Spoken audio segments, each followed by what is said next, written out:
Thank you, Master Stone, for setting this item to check out. And we are looking at the 1.2-liter stainless steel electric kettle and plenty of water for my ramen and my tea. We're going to be going briefly over what's included in the box, how to use it, and what to look out for, and just to make sure you're using it properly. So let's take a quick look at the Moss and Stone. We are going to be unboxing the Moss and Stone 1.2-liter stainless steel electric kettle. We have the instruction manual, and here we have the base.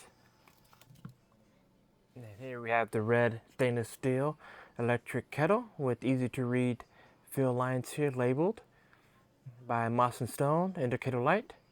And the bottom is where we're connected to the base. Here will be the on and off switch. To get a closer look, that is the on position. You can open the lid by pushing on this button here. Open the top. You can see the inside of the stainless steel electric kettle.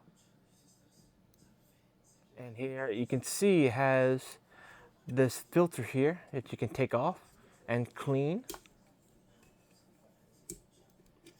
And it's not that type of water filter that will purify the water. It's just more of a kind of keep tiny debris or scaling from leaving the pot when you pour out the water. It is not that difficult to put back the filter, but one hand it's a little tricky. You can't really see what I'm doing. But yeah, you just put that little hook on the bottom to the kettle and then push it and it locks into place. So how long does it take to boil the water when it's at the max fill line of 1.2 liters? We're gonna close the lid, make sure it's closed shut, and then we're gonna put the kettle on the base. But of course, now we're gonna plug it in the base. We're gonna put the kettle on it, but nothing's gonna happen yet because the kettle is still off. So we're gonna have to go to the power button and then click on. Okay, we can see that it's on by the indicator light. And a few things you want to know is that you're gonna need to run a few cycles first before you use it for anything. So basically what you do is we're gonna heat up the water. Once it boils, it turns off. We're gonna dump out that water, refill it with water again, get it to a boil, then dump that water out. And you can do it one more time. So, they suggest 2 to 3 times. That's all you need. And then you're ready to use it for anything that you want. For your oatmeal, tea, cooking, whatever you need it for. So you want to do that first before you use it for anything. Some other things you want to also be note of is you still want to keep an eye on it, but it does automatically shut off. Once it starts boiling, that it will click off and turn off. But again, you don't want to leave it alone. Prefer not to because you just never know. But I'm just letting you know that it will turn itself off. But again, always be careful. You definitely want to keep the kettle away from anything where there's water. So you don't want to put it right next to a sink. You don't want to put it next to, also next to a stove or any heating elements. You just want to make sure it has its own little spot that it's safe to not be around those type of things. You can also shorten the length of the cord shorter so it's not moving all over the place. And since the bottom is 360, you can place it from any angle. Just all you have to do is place it on top and it'll charge right away, so you don't have to worry about having to lock it into a certain place.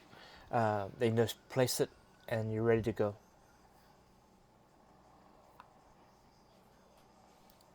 Oh, and also to be very clear, you're only supposed to boil water in the kettle. I know some people might get the bright idea to maybe just put their coffee in there or something in there to speed things along, but no. Just remember that the electric kettle is just designed for water only, boiling water only. So remember that. water only.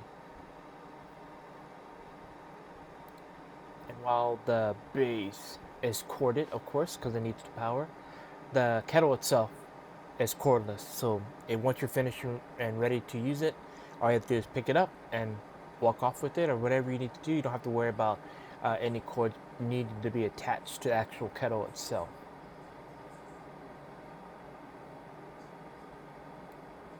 Before, I would use the microwave to heat up my water. That would end up like burning my fingers off trying to get the cup out of there, or having to wait for it to cool down. Or I would use the pot if I need to make a lot of water, but that took forever to heat up on a stove. So sometimes I would resort to using my sister's coffee machine. But I always wondered, like, even though I'm just heating up the water with no pods, maybe there's leftover residue of caffeine and old coffee into the plastic that would get into my water that I didn't really want, but I used it in a pinch. Um, but here we can see now we're almost about to hit 4 minutes, but you can already see the water already boiling up. It says to give it about 5 minutes for it to heat up. I guess it really depends how cold the water is. If it's room temperature, if the room temperature happens to be a little bit warmer, maybe it doesn't take as long. But if the water is very cold, it might take a little bit longer to heat up. We're already past the 4 minute mark. It's starting to bubble a lot. And you're gonna notice when it's ready that the light will turn off. So we're about to hit the 4 minutes and 30 seconds.